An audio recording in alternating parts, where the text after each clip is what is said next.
Welcome back to episode 7 of our TV podcast. This is take 2. This week we are talking about The Last of Us season 2, episode 4, titled Day 1, as well as The Studio season 1, episode 8, titled The Golden Globes.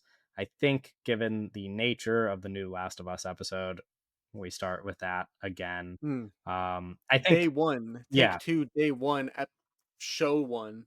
Yes, show one, correct. Well, I mean, we're gonna lead with The Last of Us pretty much every week, unless like something crazy happens during the studio's finale, I guess.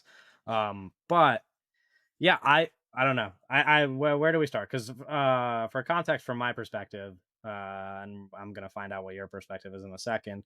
Last week, we were both not like crazy about the episode. We thought it was definitely like a step in the wrong direction, sort of, in some ways, at least, or just kind of brought to light a lot of the show's flaws.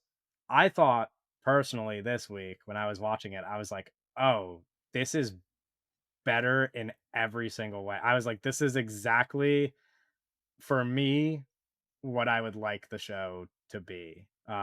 Especially the Huh. post Joel show to Right, be. right. Like if every episode is like this, I would be looking forward to the rest of the show. I think that a lot of what I'm looking forward to in the season of The Last of Us is the intrigue surrounding Joel and Ellie's, relationship, and, like, how that was, like, strenuous, and, like, what is the meaning of the guitar, and, Right. like, the kinda stuff that is unspoken And so that none of the flashbacks being in this episode was not a good thing for you? that's what I'm kinda as the viewer, right? That's, like, what I'm, like, looking forward to. That's what I wanna know more about, you know? Okay. That's what I think is, like, has the most intrigue surrounding it. S I'm gonna be honest, I don't know. Like, Ellie and Dina's relationship is not the most interesting thing in the world to me. Okay. Uh, just because it does feel people are gonna disagree with this. It does feel a little bit just like, oh, Ellie loves Dina no matter what, and Dina likes Ellie, and now they're just like gotta now they're just out there helping each other out. You know, it's like Sure. Is it's it like not the case that Dina also loves Ellie no matter what? yeah, no, yeah, Like, that's that's fair. kind of what was Yeah, revealed to us this episode. and that's like there was some drama that was fun with Dina almost killing Ellie. Like that's Yeah, I wanna crazy. get to that because I actually just specifically wrote down, like, several plot points this episode because I thought it was a good enough episode to talk about it that way. Okay, no, Um yeah, let's do it like that. Because well, I don't know, I just, like, this was the first episode where, like, 12 different things happened, and I liked all of them. Like Okay, I don't know, that's just my perspective on this week. I think in the general, I liked that there was, like, a mix of what I would consider to be pretty good TV, and then also, like, 3 separate scenes that felt pulled out of a video game, where it was like it felt like you were playing a video game, and then it would go back and forth between, like, that and just, like, watching good television, and that's, like, the perfect mix for me, personally. We'll start with the opening, which is a pretty I think the longest opening of the season, probably the longest opening of the show so far, which is that it's a van full, of Fedra officers, one of which, as it is with like immediately revealed fucking to us, is Josh Josh Peck. Peck. The other Terrible one, as casting. it is Terrible casting. really? I don't so I have opinions about this, but the other person who is revealed to us in this scene is Jeffrey Wright, Yeah, who is amazing casting. I think we could probably agree. One of the greatest living actors, but yeah. I was gonna say Jeffrey Wright is um, probably one of like the 50 best actors yeah, alive. Yeah. unbelievable. I think this is like they knocked it out of the park. Like this is such good casting that it made this episode very watchable. I also think like moving forward, any scene with him is just going to be like perfect television because he's just made for this stuff. But I will say the thing, and I don't, this doesn't necessarily mean it's good casting, but the Josh Peck thing that I thought was kind of fun is that like our generation and most people really who know who Josh Peck is know him for Drake and Josh, obviously. And so his like the root of his character in Drake and Josh was that he was like the punching bag. Like it was like Drake was the cool one and Josh was like the loser. And Yeah. so it is sort of funny to see it finally come full circle in an appearance like this, where he just shows up and is playing like conventionally attractive like dude who's be like kind of like a frat bro. He's like, yeah, we went in there and we like, you know what I mean? Like it's so like it has come so full circle that he just like it's like a complete arc for who Josh used to be versus like who he Right. is now. And I thought that was kind of funny. Whether or not he's like actually good in those couple of minutes that he's on screen, whatever. Like, No, no, I think that's an intelligent read. Actually, that does make the casting a little bit more interesting than I was giving it credit for yeah, sure. like I think it's fun because I mean he's played like an asshole before when he was younger. I think of that movie I haven't seen, but just that I know about, Meme Creek, where everybody posts that like scene of him like yelling and cursing at all these kids, and it's like, but he's like playing a camp counselor. Now it's like he's just like a completely different person. Like now he's just like a conventional like I don't want to say Hollywood star because he's not a star, but he is like a handsome person who is in Hollywood, like a handsome Hollywood actor. Um, He was in and Oppenheimer. yeah, he was an Oppenheimer for like four Yeah. seconds, but that casting I thought was fine because it's like that's kind of a movie where it's fun to point at the screen and be like, look at this guy. What And do you so think more people have seen on any Oppenheimer or The episode of Last of Us, no, no, any episode of Drake and Josh or Oppenheimer? any episode of Drake and Josh or Oppenheimer, Yeah. I think Drake and Josh probably. It does I Drake mean, and Josh because has you the have to keep benefit in of being mind old, of being, yeah, like, it's 20 years been old. not only does it benefit from being old, it's also like Oppenheimer is like if you watched it in the moment when it was a big thing, which is really just over the past 2 years, Drake and Josh, it's like the show started in the 2000s and then reruns ran on Nickelodeon well into the teens, like the 2010s. And so there's like an entire probably 15-year period of kids raised on that show to some degree, like who have seen because you just said an episode. There's like Yeah, 15 years worth of children who watched an episode of Drake and Josh, which yeah. I think is probably more than Opera, but I don't know. I don't know what the viewership numbers for Drake and Josh are. So I'd imagine it's a lot. I mean, anybody I know has seen Drake and And well, Josh. any network TV show, a Yeah, lot of people watch. sure. Yeah. Yeah. Anyway, that I don't know if you had any opinions about the actual content of the scene, which is that Jeffrey Wright is there. Josh gives this whole speech, and then Jeffrey Wright at the end of it is pretty much like, "You're a fucking dumbass." I'm paraphrasing, but then Yeah. he like I mean, he meets does up. basically say that, He does yeah. basically say that, yeah. And then he meets up with like the I. I don't think that he's not meeting up with the Seraphites, right? He's meeting up with like the wolf. What are they called? The Um, Wolves, it's just the wolves. um, It's like, but there's like a real proper name. I'm just bad at remembering all the names yeah, for like things. WLF, but WLF. Yeah. that's like the abbreviation of what they are, Right. but So it's like he's meeting up he's meeting up with, with one of them. like, the proto them before they Yeah. be act yeah, And he takes the one innocent Fedra guard with him out of the van and then throws a grenade into the van and closes the doors and kills Josh Peck and all of the other officers. and Spoilers, we're yeah. gonna spoil the episodes as always every week. But Yeah, um that's, like, the first scene, it's like though. the first Yeah. scene, yeah. So he kills all of them, and then like you have now learned that he has abandoned Fedra and is joining the wolves, and is that is then later when we flash forward, we learn that he is now like their leader essentially. So much has changed when we flash forward into the future, but that's the opening that we get.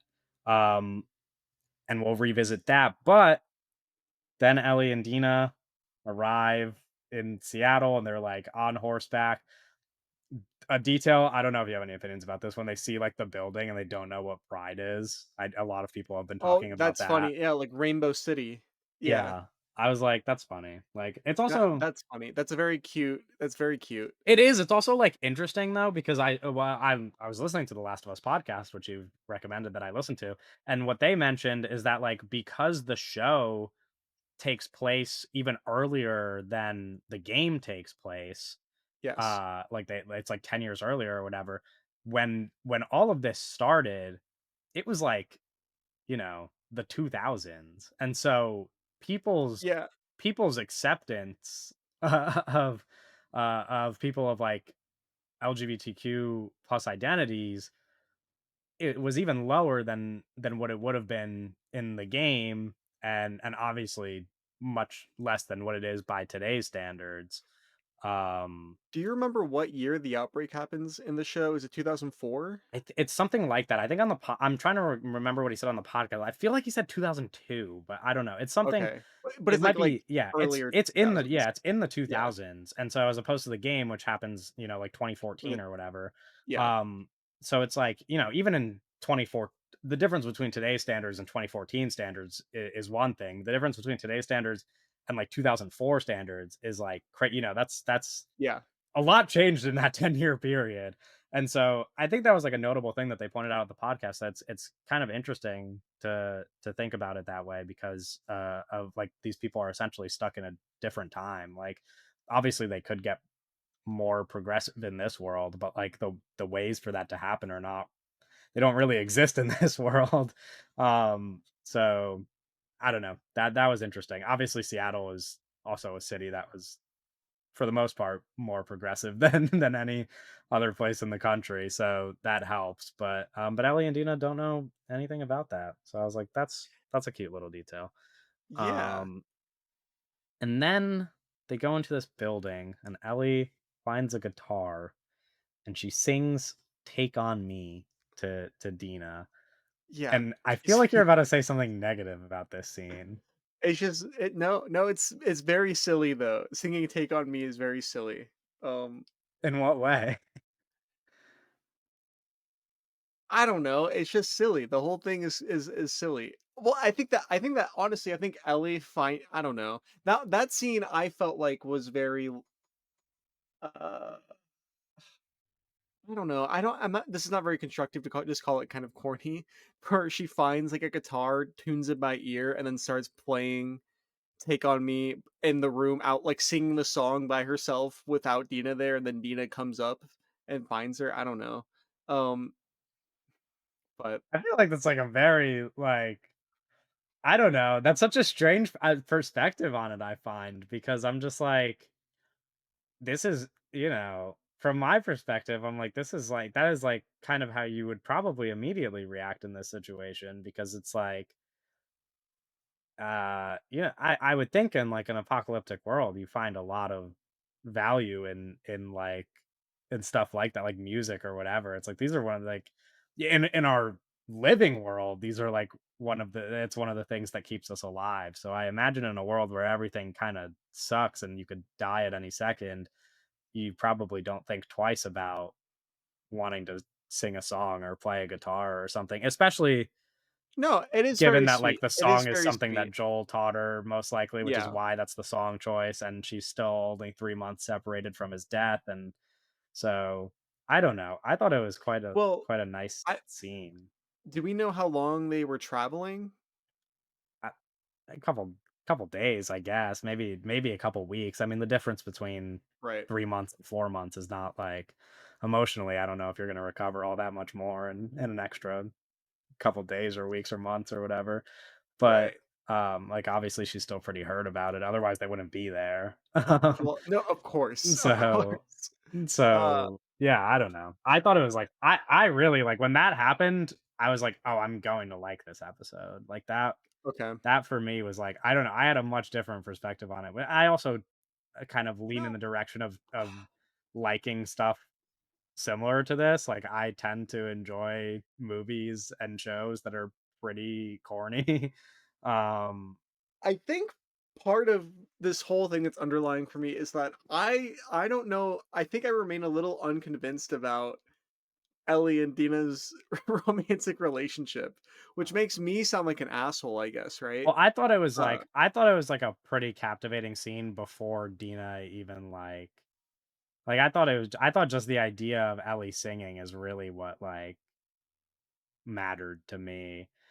right. Although I do think it's very sweet when it, like, cuts to Dina and she's crying, but I feel like that is even more, like, I think the implication there is, from my perspective at It's least, about was Joel. not Yeah. even just that it's about Joel, it's like, I just think that that's, like, a really beautiful thing to experience. Like, I don't even know if she's crying because she likes Ellie. I feel like she's just crying because she's, like, listening to a song and it's gorgeous and, like, you know, like, that would affect me probably.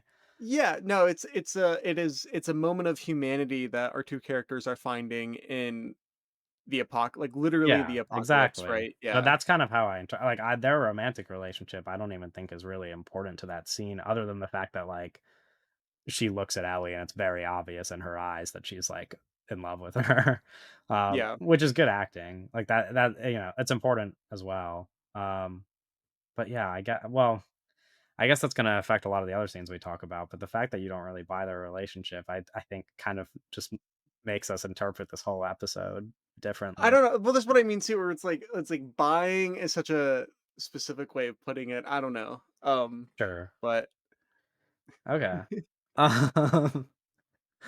Um, then we cut to a scene that's not related to them where also what I thought was one of the best scenes in the episode where Jeffrey Wright is torturing one of the Seraphites. And during this scene, he heats up a pan and like burns him, and then by the time he heats it up again, the Seraphite is just standing there or sitting there, I should say, with his hand out yeah, ready to be yeah. tortured. And so Jeffrey Wright just kills him immediately because he knows that this is somebody who is super committed to their beliefs and is not going to fall victim to the torture. Ellie and Dina accidentally walking into this insane, like, religious clan war Yeah. is so crazy. Yeah, it's nuts. I do think it's like it's kind of a fascinating like I wonder to what degree we're gonna like how much detail we're gonna learn about everybody involved because I'm like, this is almost interesting as its own show.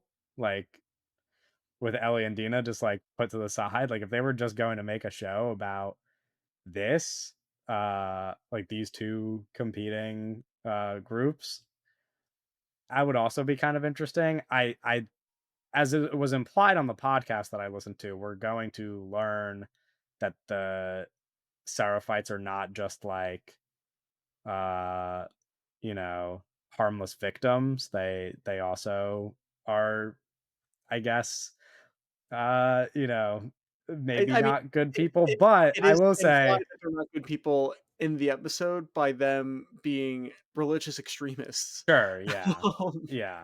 Um you know, tricky subject, I think, if we're gonna just be painting both of these people as like, you know, unconditionally evil. Like that's we'll true. see what happens. But I if that's the approach and if the answer is just like, anybody everybody in this situation turns to like some form of extremism and like violence is bad, then that'll be a conversation to have. I do think the overarching arcing theme of the whole season is just going to come back to violence is Yeah. bad. Well, yeah, that I could assume, but like yeah, I don't know. I wonder to what degree we're gonna like get some nuance about all of the people involved, or if it's gonna just boil down to like, oh, actually, the origins of this problem don't matter. They're just like both evil. Um, you I know, think that I think that Craig Mazin specifically is really into explaining things. So I think that we will get a pretty yeah. um, you know, we'll get a Yeah. lot of explanations about any questions we could have about these groups of people. Right.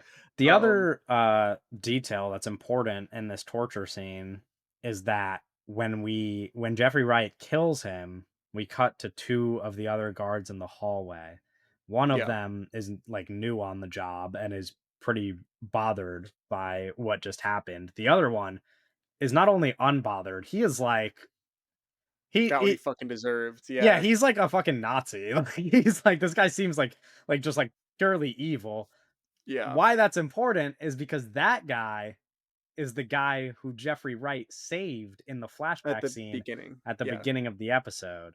Um, so that's like an important character detail and important to understanding Jeffrey Wright's character and how committed people are to following him now that we're in the future. Uh, then back to Ellie and Dina, and this is where it turns into a bit of action. First, Ellie and Dina find these bodies hanging from the ceiling. Just Yeah, they break into the wolf headquarters and they find a yes. bunch of dead people. Yeah. Yeah. Bodies Insane. hanging from the ceiling, their guts just, like, hanging out of their stomachs, like, Really really cool set piece. Really cool yeah, images. really cool, and then while they're there, they hear them coming in, and so they have to hide, because these are all people who are armed, and they try to escape, but then they have to kill 2 people, which is pretty cool. They kill 2 people, and then in the midst of these people hunting them down, uh, there is a disturbance, and all of a sudden, 9 million Yeah, zombies are like, attacking everybody. oh, giant Uh, horde that Giant horde is attacking yeah. everybody in this, which is also a cool set piece. This like abandoned train yard that they're in. Yeah, so, Um, like, this it's a subway, and the subway yeah, got knocked over. How did the but subway get knocked over off the track? well, so in the podcast, they were explaining that it was like a factory building that they found where they would get direct deliveries via an underground subway of like supplies and stuff or something. Which was like, I don't know, wherever the location is, I guess it was like commonplace in that location for them to just have trains running directly there because of how much material they needed to move. And so that's like where they got the set piece. It's fucking cool. Yeah, I no, it's was like, neat. it's I think cool. them I being in the train, it was very, like it felt very kind of video game cutscene, like, Right, yeah. yeah. I felt that this is well, the most video game part of the whole episode for me is in that whole section right before it, where they're both, like, sneaking around while the people are in the room with them, and then later when the one guy breaks in and Ellie, like, jumps on his back or jumps on I guess he turns around, she tackles him, and then Dina comes in and they kill him together, and that was, like, very video gamey to me. Where I was like, "Oh, this is fun too." Like I do I do to some degree wish there was more like at least every episode of just like people having to sneak around. Like I love when they're just like sneaking around places. I it's like I understand that and as they've described it, it's hard to put that into a TV show regularly. That is, obviously why you play the game instead. But I do think even in TV form, it's, like, super fun. Like, it is some of the most fun stuff in any episode when they just have characters, like, having to hide and sneak around, but it's, in this format, it's pretty fast-paced. It's like they're sneaking around for a second, and then it kind of just gets to the action, but the action was exciting. I mean, the train is, like, really claustrophobic. They're very close to dying, and then it ends with Ellie getting bit, uh, To save in Dina, Dina saving was gonna get Dina. Yeah, yes. she gets bit. And Uh, then Dina's like, "Why did you do that?" And was exactly. going to kill Ellie, and Ellie's like, "No, dude. Oh, this is such a misunderstanding. LOL." Right, and then Ellie Yeah. kind of explains, she's like, "Let me go to bed, and if I wake up and I'm one of them, you can shoot me, but I'm going to be normal." And she goes to bed, and they wake up, and she's normal, and then Dina reveals to Ellie that she is pregnant, Is pregnant, and then they have and then they sex. have sex, and then they wake up the next morning, and so you didn't like any of this. Well, okay, you're painting it so negatively. Well, no, Here's I'm my just thing. I'm just, like, From a interpreting it character from point your of view which, from a character point of view, why would Ellie's reaction to Dina saying I'm pregnant, why would her immediate reaction be like, "OMG, I'm gonna have a kid. That's so awesome." That is that doesn't make any sense. Why would that be her immediate reaction? Why would be that's the first thing she thought of when Dina told her she had a kid? Was like, "Wow, I'm having a kid too." What? well, like, after they have sex, No, but you know what it's I like mean someone's though? gotta raise the kid. Yeah. And Ellie just assumes that she's going to raise this kid. Oh. Who else is gonna do it? The kid's dad. Sure, but, like, But you know what I mean? yeah, I guess, but um, they're in love, dude. It's like and I don't know. I would also be like, I would feel like if I, because this is all before like Ellie is so like positive, like wow, I'm gonna raise this kid. Before Dina gives her any information, like Right. about her standing in her life, Ellie's just like, oh my gosh, this is amazing. It's like, what do you mean? What are you talking about, bro? Dina Yeah. could die out here. You guys are so far away from home. You just saw like a million like fucking army people like with like automatic weapons, right? Yeah. Well, I think the and you assumption is that they won't die. Although I guess on the rooftop she does say that she should do it alone because she doesn't want Dina to die. Um, so yeah. You know, that's a and fair also point. the that kid has like a dad Sure. just out there that's like a good dude by all, like it's like a very likable guy that they both like, you know. Yeah. Yeah, um like, nice guy. yeah. Well, we don't I mean, you know, No, yeah, for that's a sure. problem for when they return. Like, he might not ever find out, you know? Well, So, no, that's what I mean, but it's like Ellie just like so like sunshines and rainbows about the situation, and I was just like, yeah. what? It's like, what? Well, it's also just like This is like a bad, this is a bad situation. If I was Ellie, I would be like, I would feel terrible if I was Ellie in that situation. that you I dragged a I would pregnant feel so, woman with you to well, one, it's like this girl I'm in love with is pregnant with this guy's baby, and it's like that would make me feel bad already. Like baseline, that would make me feel bad about myself. And I then don't two, know if it's like jealousy is as important in this situation that's fair. in the That's fair. environment that they live in. Like, I just don't, That's you fair. know. That's like a personal whatever. Yeah. But then like baseline, it's like you're now out here super like situation that is way more dangerous than you even were planning on. Uh they don't even know they're in the wrong spot yet. They don't even know that the people that they're looking Right. for aren't even here, right? Uh Yeah.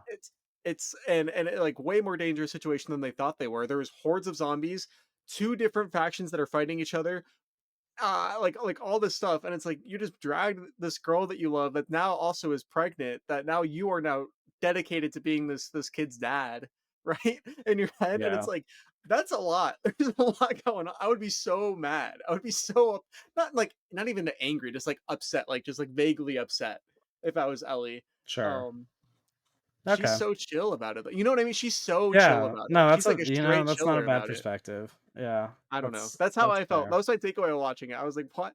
I Why are think you I was just just like?" caught up in the moment, which is like it kind of immediately goes from her saying it to them just being like, "And now we're hooking up." And there's not you know?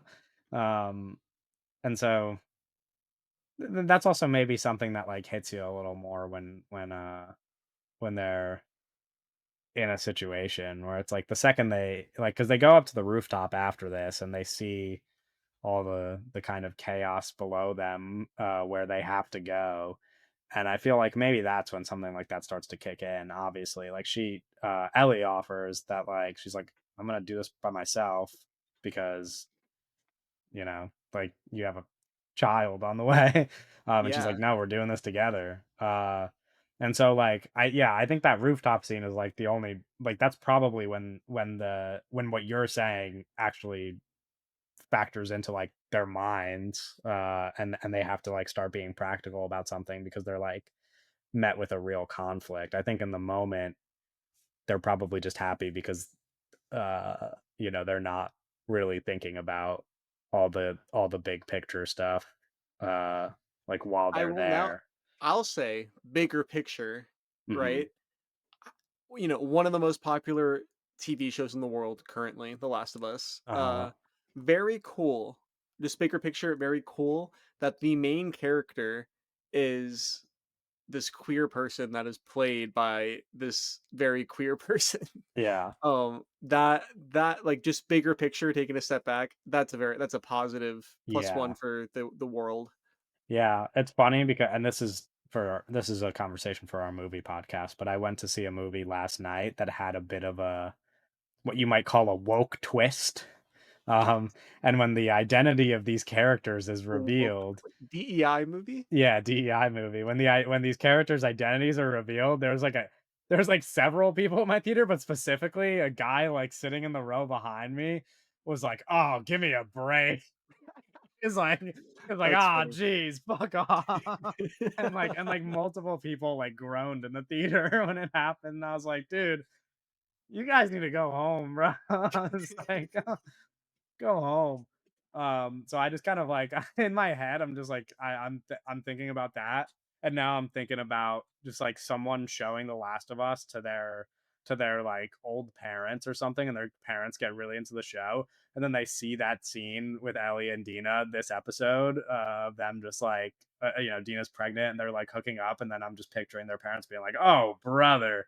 Like, I don't know if I can watch this anymore. Well, it's like when Ellie's like says, "I'm gonna be a dad," like they're going, "Oh, geez," like slapping their knee. Oh, fuck. Yeah. I don't. I mean, but I agree with your point. I think it's cool. That's what's in my mind right now is those people. But yeah, and then that you know I mentioned the rooftop. That's where the episode ends. I think it's Um, a very that's a very romantic image yeah, of them looking down at like the trouble ahead, like what their mission, what they think their mission is ahead, yeah, like like raging insane violence, yeah, and them holding hands on that rooftop. I think that's a very romantic image. yeah. No, I don't know. Do you have any general thoughts about the episode before we move on to the studio? I I think it's pretty good. I don't think I don't think it's reached any of the highs of the intrigue from the first season for me yet. I don't know how you No, feel. I mean I don't. Well, I loved this episode. I don't think it is like enough to make me feel the way I did for like a stretch of episodes during the first season, where like most of the first season I was just on board with every decision that they made.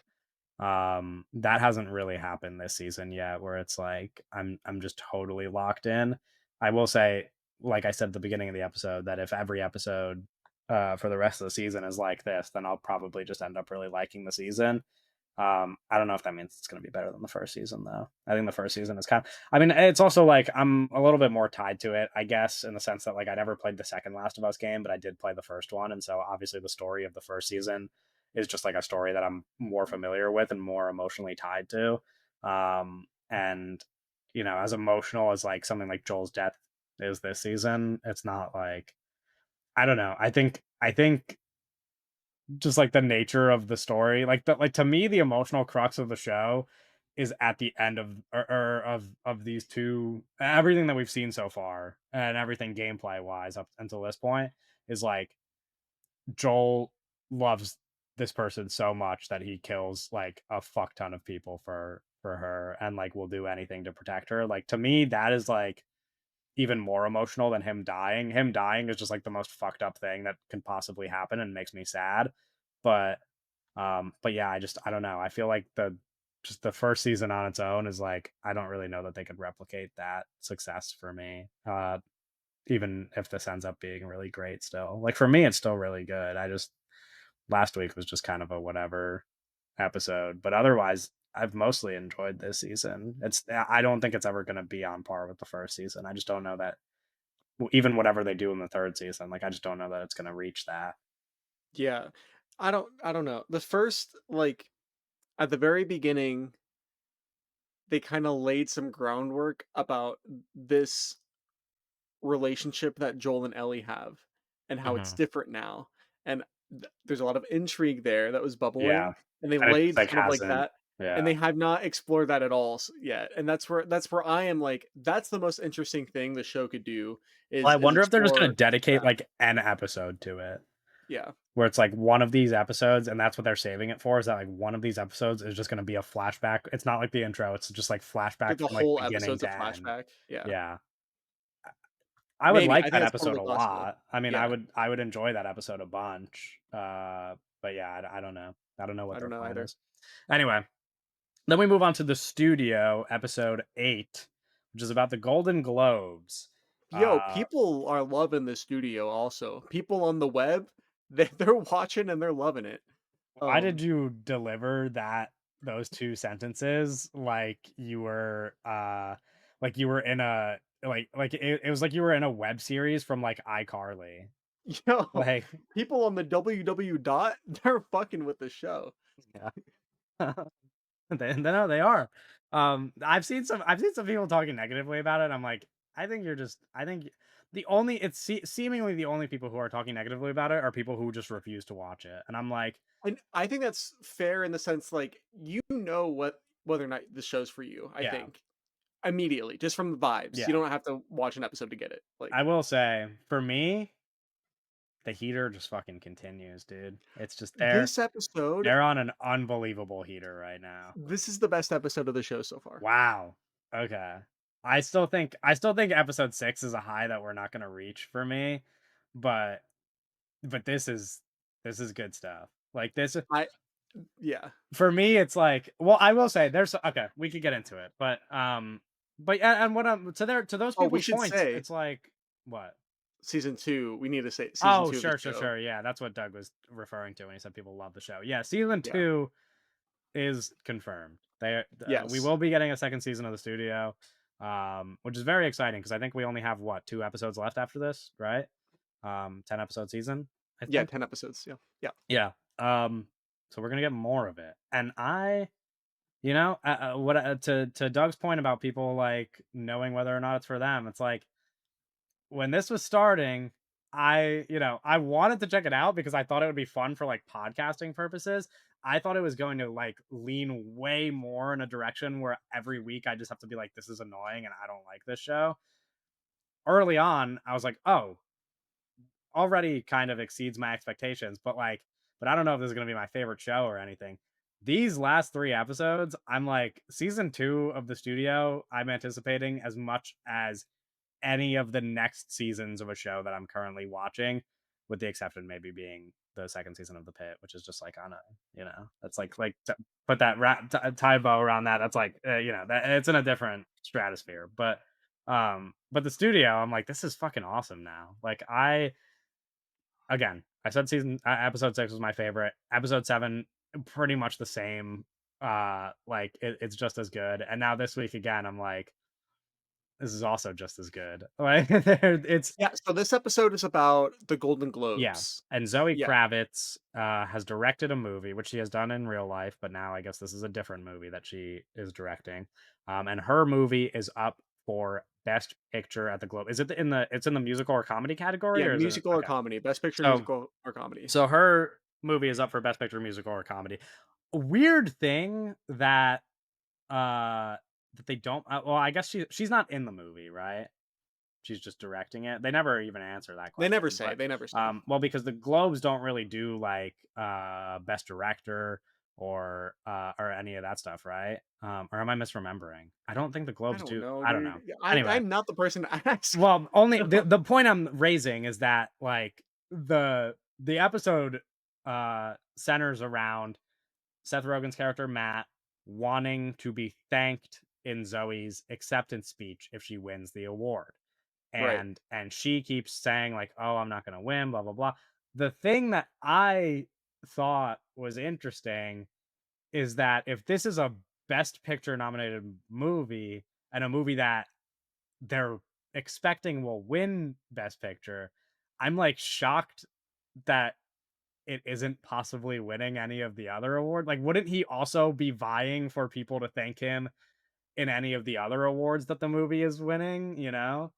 Um So I don't think so, just because like his only role was getting the movie greenlit, was like green lighting the movie. So it's like an Sure. actor wouldn't thank him for Yeah, I doing guess that's that, true. right? Okay, fair, Because he didn't fair. cast them. Yeah, that's a good point. I Yeah. was just thinking about that where I was like, it's kind of weird that the whole episode circles around this movie and we see other people winning awards, but we don't see the movie winning any other awards. But that's fine. It's also it's like a 30-minute episode of television. Uh Yeah. the This whole episode, it opens up with him yes. getting to the award show and And like this Charlie fucking D'Amelio. well, yeah, and he meets Oh, Charlie oh, you were D'Amelio the second, but okay. it's like this Cosmopolis fucking Right. like David Cronenberg ass like insane limousine shot. Yeah. It's so sick. Yeah, and then he gets Uh, out of that limousine and and Charlie bumps into Charlie D'Amelio's there. We D'Amelio. kind of speculated about what role Charlie D'Amelio would play in this episode. Much smaller role than our predictions.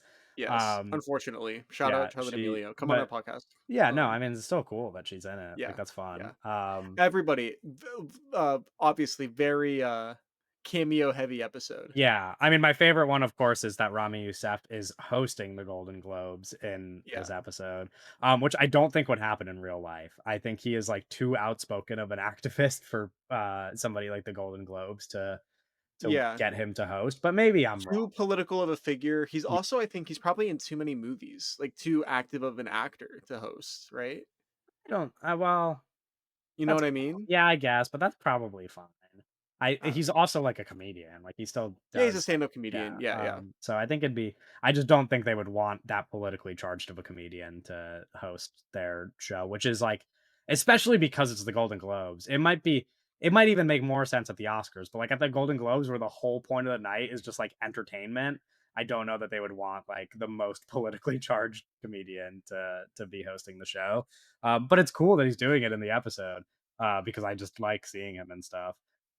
So he's there. Zoe Kravitz is there. Adam Scott is the other big cameo in the episode. Adam Scott, at the beginning of the episode, we see that he's talking to Sal and Matt and talking about how when he first got to Hollywood, him and Sal, or Sal let Adam Scott sleep on his couch when he didn't have a place to Yeah. stay. He was like his first friend in Hollywood.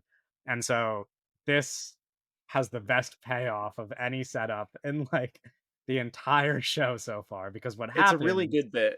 yeah, Yeah. what happens is, people start winning awards as they do at the Golden Globes. One of those people early in the episode is Adam Scott. Adam Scott wins his award, and he mentions, because of that conversation that they just had when they were hanging out before the show, he mentions Sal in the speech. Obviously, Yeah. the whole episode, like I said, centers around Matt getting mentioned in a speech. He so badly wants credit for this movie because this is the only way for him to get recognized. Otherwise, people do not care about studio heads or producers or anything. Uh, and so Sal gets mentioned in Adam Scott's speech. And the second that another person wins and makes a joke about Sal in their speech, I'm like, "Oh, I knew right away." Like when I saw him get mentioned the second time, I was like, "Oh, that's what they're gonna do." Like that is to me where the episode went from like this is fun to this is like on par with the last two episodes. Like once Sal gets mentioned the second time, I'm like, "Oh, they're gonna do this every time." And then, as I said, every single time somebody gets on stage and wins an award, they start thanking Sal in their speech. And so Sal becomes like the big meme of the night on the internet. And everybody is talking about this studio exec that nobody knew previously. Um, Yeah. It's and very it is very funny. I mean, this Uh, it's so good. I like well, that. because Matt, who's Seth Rogen's character, is so stupid and so desperate, Yeah, right? So it's like, and the whole thing is about him being like this big fucking desperate idiot. yeah, And then Sal just like walks into getting like exactly yeah. what Matt wants And for we've seen himself, this in but even previous more. episodes. I mean, we Like, talked about it during the Zac Efron episode where like Zac Efron is like really cool with Sal and then like just doesn't want Matt at the after party. Like it's been implied in multiple other episodes that everybody kind of loves Sal and nobody likes Matt. yeah, it's like Sal is a more likable person. I will say though, in other episodes, it is also like I think Sal would be a really bad studio head too, because he's Sure. like dumb in Yeah. his own ways. No, I mean Um, he's also dumb as yeah, shit. I don't know that he can do this job, but well, not that Matt can, but but yeah, he ends up getting thanked in every speech. Like Doug said, things get pretty desperate throughout the episode. First, he's like talking to Zoe personally, trying to like sneak it into the conversation. Like he's trying to like bring up her speech. He's like, oh, who?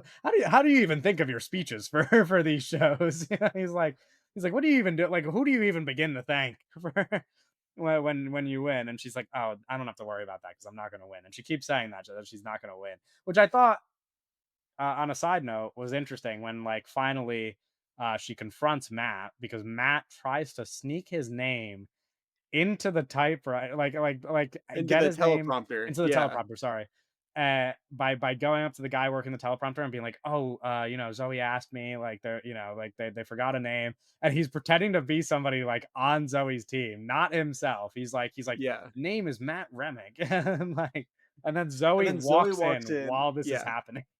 And she's like, "Who the fuck do you think I am, Ron Burgundy?" Which I thought was really funny. I was like, Yeah. that's very funny." But then part of that, which is a side note I want to bring attention to, is that she's kind of just like, "No, of course I wanna win," which I thought was like, I think that's like, some of the stuff that they do in these episodes, similar to, like, what I've talked about with Entourage, where it's like, most of it is just, like, heightened comedy and it's dumb as fuck. But then every once in a while something happens and you're like, "Oh no, this is just like what Hollywood is like." And I think it was cool that they just had somebody be like, "No, yeah, of course we care about winning award, like duh." Um I just think it's like good perspective on something that like celebrities want to appear a certain way. And she even mentions that she's like, "This is how I'm going to do my speech. I'm going to be like emotional at the beginning and then I'm going to like it's like it's so like actor brain like I don't know. I just think that's cool. I Not to say that that's what Zoe Kravitz is like in real life, but it's totally Yeah, that's possible that she is. definitely not what Adrian Brody is like in real life. No. Um But it's just like, I don't know. Yeah. I can appreciate that's like, again, it goes back to what we were saying about like for example with the Nicholas Stoller cameo, where it's like Nicholas Stoller was cool with them just being like, that guy's a shitty director, like it's fun when the people that they get to do cameos are cool with like Even playing with the into the Zack persona. Snyder Yeah, cameo. Zack Snyder shows up. Yeah, that's Yeah, right. where and Zack Snyder is like, "Oh, if you think that the show's too fast, don't worry. I'm gonna release my 4 by 3 black and white 6 hour Yeah. director's cut of the Yeah, I of was the like, of that's the pretty funny show." that they got I Yeah. it's funny that they the funny part, because we were like, "Oh, what's Zack Snyder's involvement in this going to be?" Eh, it's funny that he's a presenter at the Globes, because that shit would not be happening. Like, No, what he would would not. Zack Snyder be Zack presenting at the Snyder is Globes for? way too important of a fucking figure in Hollywood to be a Globes presenter, Not even just I that, I think. don't know that they would want him there. Like, how many people would be like, how I don't know, I just think about who's No, this typically that's what presenting. I mean. No, it's like Yeah, getting Zack Snyder to present at the Globes is like getting fucking. It's like same thing with like James Gunn. Why would James right. Gunn be presenting at the Globes? You Yeah, know? I don't know. But anyway, it was funny. Uh And then the other thing I wanted to say is that this is probably the only episode so far, not the only episode, but like, because we talked about like Sal's relationship with his kids, and I was like, oh, that kind of fucking sucks. But like, this is the first episode where like on an emotional level, I actually like met the show beyond it just being a comedy, where I was like they really call attention to the fact that like it just kind of sucks to be Matt, dude. Like I genuinely just fucking felt bad for him. Like when it gets to the end of the episode and Sal is talking to whoever, I guess it's Adam Scott, and he's like, we got this whole after party, like it's the best thing in the world, like you want to come, and then Matt's just like talking to Zoe. There's like this really human moment where she's like, she kind of like thanks her despite them arguing about whatever, and he's like, okay, I'm gonna go home, and it's like, man, it made me feel like I was in high school again or something, like watching someone in high school just being like, there's like the popular crowd, and then it's like, yeah, you just like want friends and you want people to like you, and then all of a sudden it's just like everybody's doing this one thing and you're left out and you just got to like go home and sit inside by yourself. And I'm like, man, like this is kind of sad. Like I was like, man, I really like feel bad. I shouldn't, because I don't like, I don't typically in my real life I don't care a ton about the feelings and emotions of studio executives. But Well, like Matt's has, it's the whole thing's about his hubris. Like he yeah, has like this big ego, but he is such a dumbass. yeah, He's so stupid. And Ted Sarandos, who's an actual Netflix executive, yeah. is Also in the fucking also plays episode. kind of like a big, not a big role, but like a No, yeah, big he does play a cameo in pretty big this. he's Yeah. probably the biggest cameo in terms of, like, what the episode is actually about. Yeah. Uh, And Matt has a conversation with him, and at the end of it, Ted Sarandos is just like, that fucking dumbass. yeah, exactly. No, he's like, "Dude," he just, like, admits, he's like, "Why does everybody thank you in their speeches?" And he's like, "'Cause I fucking make them, dude." It's like, you can Yeah, like, Matt can literally just yeah. be doing that. He's like, "You don't do that?" It's like I don't Yeah. know, it's funny. Well, and very revealing to how Matt thinks about himself when Ted is like, "Listen, I'm not an artist. What we do, we're not Right, artists." And Matt's like, "I am an artist." yeah. And Ted's like, "No, you're not. Whatever. He's like I'm for." yeah, He's he's like, like, "Just "I'm don't for say that in sure front of not." the actors." He's like, Yeah, "Just don't say that in front of them because 'cause they're not yeah. gonna agree with you." And Because it's like Matt isn't, right? no, yeah, of course Yeah, not. he's not, But which is fine. It's it's fine. It also, like, it does make it a little bit sadder where it's like that is probably the thing that makes me even care about him a tiny bit is, like, this guy is just, like, he's dumb, not because of, like, how bad he is at being a studio executive, but he's kind of just dumb for, like, being a studio executive. Like, it's like, this Mhm. is clearly a guy who cares about movies, and he is in the worst possible position for somebody who gives a fuck about movies to be Yeah. in. Yeah. Where it's like that's what makes it all really sad in the end. It's like not only does nobody like you, dude, but the thing that you care about the most is kind of the reason why nobody likes you. Like it's it's fucking sad. I was like, damn, that sucks, dude. Like I really felt It bad it at the end. does it does seem like that Matt's character would be happier being a big producer and working directly with the filmmakers, getting, like, building the movie up, as Yeah, opposed to being a studio executive. yeah. Yeah, But even then, I'm like, I don't know, dude. I mean, obviously, like the problem there is probably that he's not very creative and he isn't an artist. exactly. But like, but even Yeah. still, dude, like I don't know. It must be again. It's just like part of it is like he's got all this money, but also it's like part of it is like he wants some recognition too. And so when you factor that in, where it's like you want recognition as an artist, you care about movies, and really all you get is to work on the business side and make a bunch of money. It's like none of this is like you might as well have been you could even work in the industry doing something that is not, like directing or writing or whatever, and you would probably Yeah. still be more satisfied doing that than you would running this studio. He wants to feel very important. Yeah. Like, there's the episode with Olivia Wilde where he's looking at the window and he goes like, "Yeah, I'm kinda single-handedly keeping film alive." And it's like, he believes that, bro. Yeah, man. It's it's interesting. It's funny because while we're on the subject of the Globes, which this is probably the only time we could talk about it like this, but um I actually really do think like Seth Rogen could win an award for this show. like Especially like he's now directing I'm every kind of episode. yeah, now I'm kind of Yeah. convinced. I'm like, no, but like even just on a performance front, I'm like, this is great stuff from Seth Rogen. Like really, where it's like I think he's going to be recognized in the sense that, like, I would be shocked if he's not nominated at the major award shows, but he could probably compete. I don't know. I mean, it's obviously it's easier to compete in the comedy category than it is the drama category, but when you're thinking about the other big comedy shows that are running right now, like, he has a chance.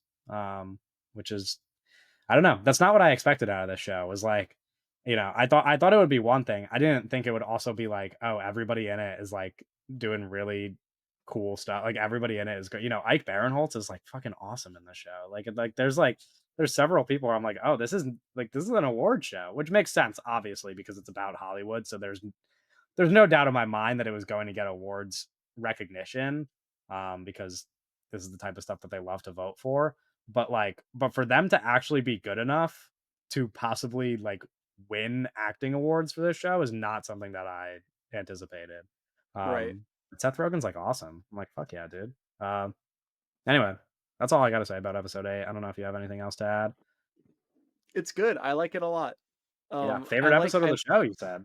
Yeah, well, I love the limousine stuff. I love how the shot, the insane shot at the beginning of him pulling up, and then the show ends with him, being sad as fuck, getting back in the Yeah, limousine.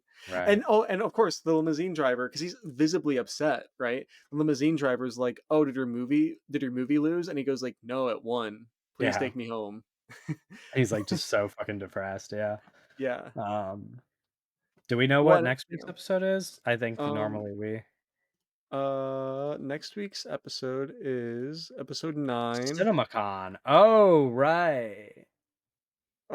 Wait, Oh, when this Matt isn't sets out to like throw the coolest party at CinemaCon, it backfires in oh, it's psychedelic gonna be like a fashion. like an acid trip or something. Yeah, I guess that's he's oh, going to hallucinate the Kool-Aid Man. I don't know if uh Bryan Cranston. Yeah, I was gonna say, I don't know if he's, like, actually in the episode or if he just hallucinates him, but you kind of hinted at the fact of, like, when is he gonna be important again? Like, when is he gonna, like, get back on Matt's ass about his job? So Yeah. maybe it happens here, which would be funny and unfortunate if Seth Rogen is, like, high out of his mind, and that's when Bryan Cranston is, like, like, wants to meet with him or talk to him or whatever. Yeah. Uh, Well, because Brian, the rumor is that I've heard our friend that also is watching the show talk about is that Bryan Cranston uh, is like going to is that Bryan Cranston is going to be in like awards conversations for this show because he shows up really big at the end of the series, and we're basically there at the end of the series. So if yeah, that's no, we true, are. yeah, So if that's the case, I mean that I assume that would mean he'd have to be in both of these last 2 episodes, but, right, because he really is only in 2 other episodes that we've talked about so far. yeah. I mean, do Uh, we think like Bryan Cranston comes back and fires Seth Rogen at the last episode? I'm like, well, okay. It's funny because the 2nd season was announced obviously, like, just now, and so nothing in the show could change, like, they made the show as it is. Yeah. Uh, so I wonder if their approach when they made it was like, "Oh, we're definitely," like, I've seen even in listening to that Last of Us podcast, they've talked about confident writing, and it's like, oh, you can't write under the impression that like you won't get renewed or something. It's like you always write under the impression that you will because like you just want to be like if you're too worried about the future of your show or whatever, like too worried about future seasons, like it's not going to be your best writing.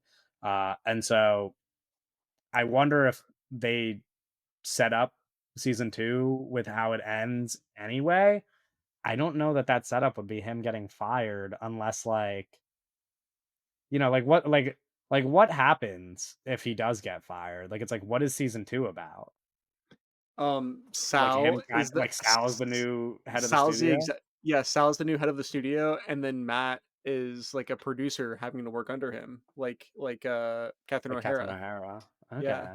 maybe. I mean, that's Well, it's like funny because in this episode, Catherine O'Hara goes up to him and she's like, "You doing this for me was, like, the best thing that coulda" 'cause then she ends up being the one who, like, wins the uh Golden Globe, yeah, wins the Golden and she Globe, and and it's she like she's says like, actually "Don't worry, doing you'll shit. probably win one eventually. You just need to get fired." Right, Yeah, yeah, so maybe I don't think that they would put all of that in dialogue if the possibility of him getting fired wasn't a thing, so maybe you're right, maybe he does get fired. Also, the other thing we didn't mention, it's like a small detail, but Zoe does thank him in the speech as her mic gets cut out, um, at the end of her speech. She's like, "One last thank you," and then she says his name, and the mic goes quiet, which is yeah, funny detail. But yeah, if we were taking bets on whether or not he gets fired, I think the odds are a lot closer to 50-50 than I thought yeah. previously, where I'm like, I I could don't really think he see it does get going either fired. I way. don't think he does, but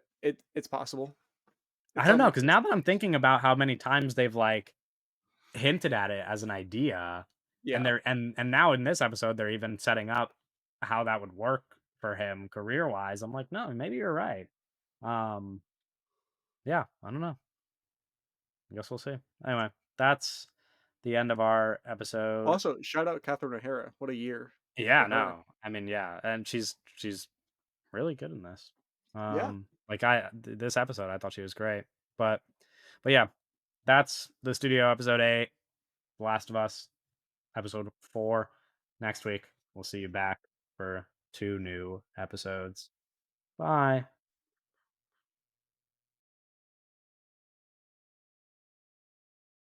Doug looks confused. It's not recording. It is recording. Oh, it just popped up for me. Oh. Okay. We could leave that in. No, You want me to start over? yes. Okay. Sorry. Well, I think it's episode 7, right? Am I crazy? I put it in the title, but I don't. Okay. Anyway.